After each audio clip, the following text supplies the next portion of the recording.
お疲れ様です。たつさんです。たつさんの余白ラジオ、日本語と立ち止まる時間。この番組は日本語や日本の文化を通して毎日を少し見つめ直す場所です。速さや結果ばかり大切にする毎日の中でもう一度知りたいという気持ちを取り戻すための時間です。前回は日本語の少し曖昧な言い方が場を守ることがあるという話をしました。今回は SNS の中であえて強く言い切りすぎないことの意味を見ていきます。夜、強い言葉の発信をいくつか見た後です。スマホを置いても頭の中だけがまだ少しうるさいままということがあります。話の意味はわかります。でも胸のあたりが少し狭くなるように感じます。そして自分は本当はどう思っていたのか、それが少し遠くなることがあります。今日はこのラジオがどうして強く言い切りすぎないのか、その理由を考えてみます。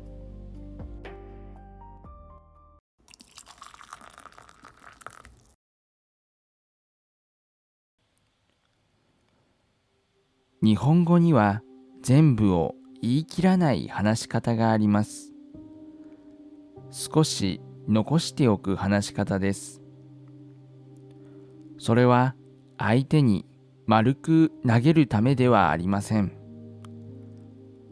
その人が自分の意見を置く場所を残すためです。もし今日誰かの意見を聞いてすぐになるほどと思いたくなったら、その前に一度だけ自分の呼吸を見てみてください。浅いですか？深いですか？強い言葉が欲しくなるときは、話の中身だけではなく、自分の中の焦りも強くなっていることがあるからです。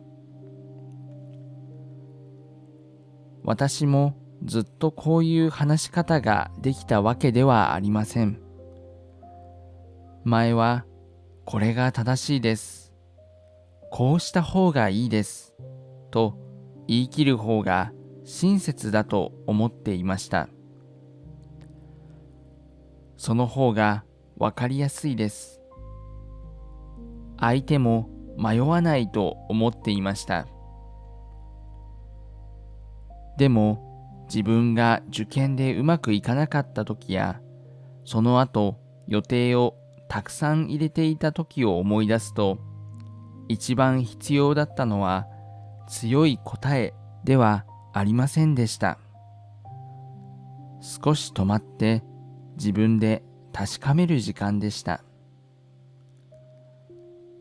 あの頃の私は早く答えが欲しかったです。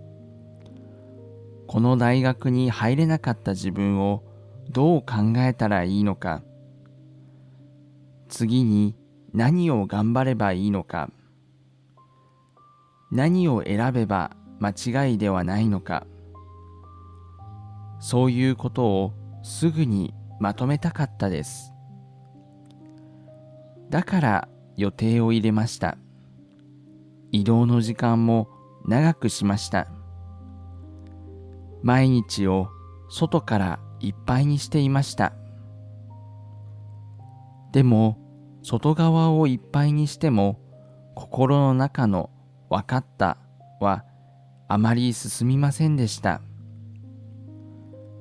誰かの強い言葉を借りても、最後には自分の中で言い直すことが必要でした。ここで少しだけ別の見方をしてみます。強く言い切る言葉には力があります。短い時間で伝わります。迷っている人の助けになることもあります。今の発信の世界では、強く言う言葉の方が広がりやすいのも自然です。でも、その分、聞く人が自分で考える場所は小さくなりやすいです。分かった気がすると、本当に自分の中に入ったは少し違います。日本語や日本の文化には白か黒かを急がない感じがあります。はっきり言わないことには弱さもあります。でも今ここで答えを決めないからこそ、相手の経験や気持ちが入ってくる場所も生まれます。茶道でも部屋の中を物でいっぱいにしないから、一つの花やお湯の音や季節の空気が見えてきます。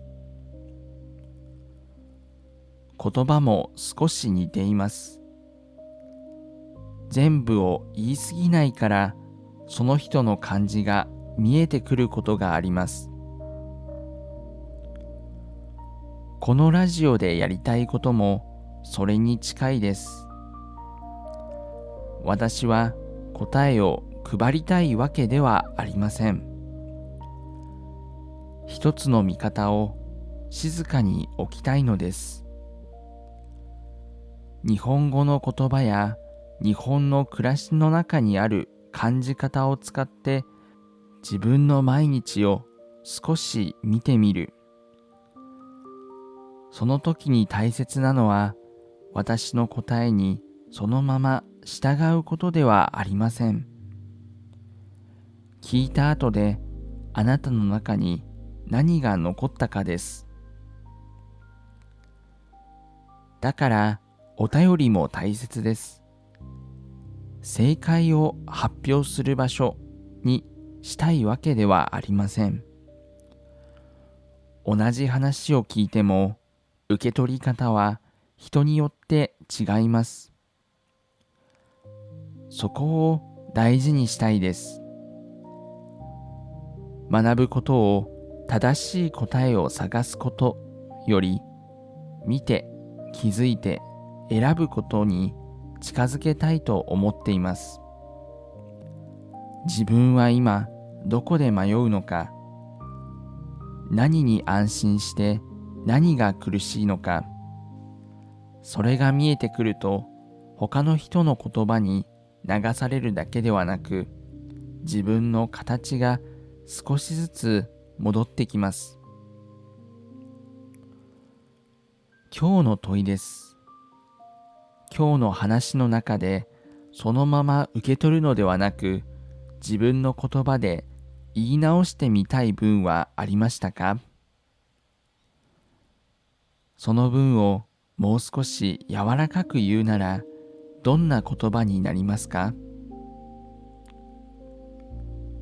言い直した後、胸のあたりは少し広がるでしょうか？それともまだ少し硬いままでしょうか？無理に答えを出さなくても大丈夫です。まずはその感じだけを見てみてください。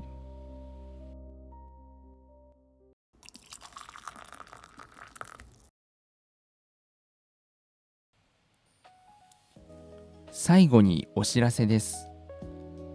余白ライブでは日本の文化や考え方をテーマに一緒に考えて自分の言葉で話す練習ができます。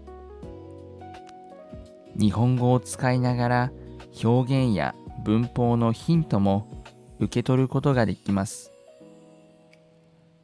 そして今日の問いについて感じたことや自分の考えをお便りフォームから送ってもらえたら嬉しいです。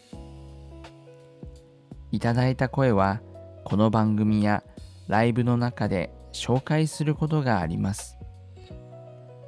それが次の対話を深くする大切なきっかけになります。ここまで聞いてくれてありがとうございます。この最初のシリーズでは余白がどうして大切なのかをいろいろな角度から見てきました。ここから先はもっと具体的な体験や余白を守る方法の話にも入っていこうと思います。また次回余白ラジオで会いましょう。